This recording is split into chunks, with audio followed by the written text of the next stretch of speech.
How you doing? My name is Montes. I'm a pro fighter out of Team Rhino, and my record is 4 wins, 3 losses. This is my second pro fight coming up in Muay Thai. All right, and you said 4 wins and 3 losses.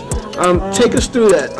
Did you learn more when you won or more when you lost? Definitely more when you lost. I think most people will tell you that. I've actually been fortunate enough to be able to get in the ring with some very experienced guys. My losses come to, I'm not ashamed of any of them, Kurt Pellegrino, Joe Mazan, a gentleman by the name of Roland Fabre, all pretty good guys. I hung in pretty well with them. I've never been stopped, submitted, or KO'd in any fight. I've always been able to, even in a loss, just be able to examine what it is I did wrong or where I was lacking, whether it was a particular tactic or whether it was an overall part of my game. When I first started mixed martial arts, I had a background in stand-up fighting, I had a background in boxing, kickboxing, and I had some jiu-jitsu with me. I was a blue belt, but I had no wrestling. And as I went through, the first fight I won by an armbar, which is what I would do in the gym every day, armbar from the guard. But as I got a little bit more developed and started fighting these better experienced guys, these highly skilled opponents, I realized I needed a little bit more sophisticated ground game. I realized I needed wrestling. The clinch was a very big deal for me, and now I feel that's really helped me grow and made me a pretty good all-around fighter, which is why I think I'll do well. All right. And for you, what's the hardest thing that you have to deal with fighting? I would say right now, I would say the couple of hours before, the day of. What's going through your mind? Like right now, what is going through your mind? We're a couple hours now from fight time. What thoughts do you have now?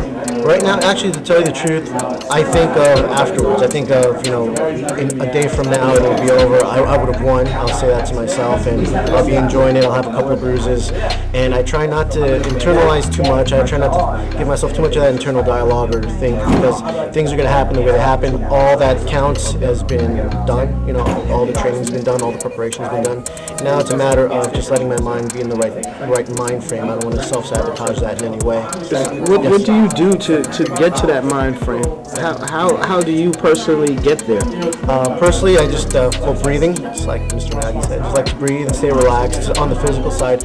And then mentally, I try to remember that I chose this. I wanted to fight. I chose wanting to fight. In general, I chose this opponent as someone I wanted to challenge myself with. Win or lose, I'm going to be proud. There's no shame. Fighting a strong guy, and I just pride myself on the fact that not too many people step up to do it at this level, and that I did. And I've done all my training, and whatever happens, happens. And more than anything, this is something Steve Katz told me. My manager told me last time I went out to fight. Right before, he said, "Enjoy it. That this is the gift of hard training," and that really put in my head that that is a gift to fight pro, to be able to make money off this, which is secondary to me at least. To just be in there, showcase your skills, receive the adulation, the respect that I think every fighter deserves. Anybody who steps in the ring, and that's part of what helps me be in the right mind, to be able to appreciate the chance that I have and to showcase the abilities that I've harnessed through my training. Right. And what's going through your mind Saturday morning? Saturday morning. Afterwards, post-fight, just can't believe I did it. Great. I want to call up everyone. I don't mind repeating the story over and over with little embellishments as it goes along.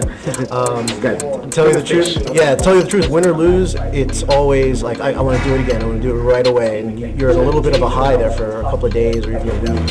And then it's just a matter of, going back to basics. I like to get right back in the gym, whether I have a fight coming or not. I like to stay in shape. I actually teach at night. I don't work part-time. I used to work part-time.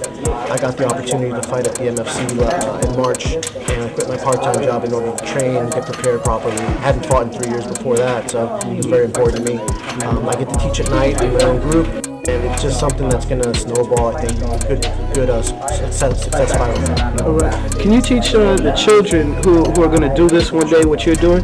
Can you have any advice to them after an injury? Is there any particular thing you can tell them or to help them? Sure. After an injury, you have to be very careful, because it depends on your age, obviously, but at the same time, I have a lot of kids. I have a lot of guys, teenagers, who, because of ego or enthusiasm, they want to train through it, and there's nothing wrong with, training through an injury, but you have to be smart about it. And oftentimes at that age, they won't have the maturity to realize that, all you need is a little bit of ice, a couple of days off. Sometimes they don't want to admit that, or it's like an ego thing. But the best advice I can tell them is to listen to the advice of your coach, listen to the advice of your doctor.